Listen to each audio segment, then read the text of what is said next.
Agora nós aqui na Bet Magazine para nos chave de edifício novo. Temos como bir minister encarregado entre outro Bet e Magazine. Me abrimira circunstância na quando a trabalha aqui dentro, lamentavelmente durante a pandemia, claro, houve coisas que era pegar, mas depois da pandemia, mas primitiva, como disse, algo de edifício e agora por fim nos por a mira que promessa a ver uma realidade.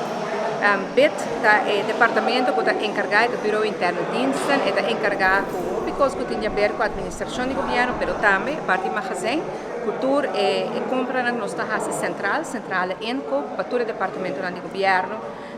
Aqui não pensa riba material para a oficina, está papel, pen, que coisa é, mas também riba material que devemos ter para limpeza, enfim, tudo isso aqui está guardado administrar central para o governo aqui na Bet Magazine.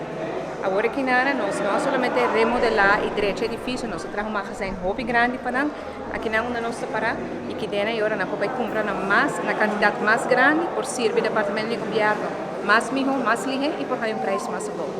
Pero mais principal é que traz dona por trás de ambiente bonito, ambiente agradável. So, esse é no fim de dia, tal qual que nos compromisso percorrer, que nos traz dona de governo da traja no lugar que não se sentir confortável, para assim não por dar back serviço no governo e na comunidade. Me quero agradecer tudo isso na casa se é possível. Aqui na Bet Magazine para começar, senhora Shamila Lufstock, que está na cabeça agora aqui na Bet. Na DOE, que ajuda também que projeto aqui na Van Castle, faz bonito trabalho, na tour e trabalhadora, atrás hobby ainda em circunstâncias difíceis, o taweita com o fé bota logra hobby.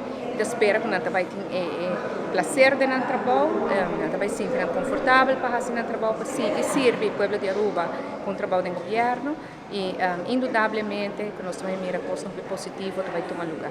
E que não para bem viaje mais e que Deus bendiga a você.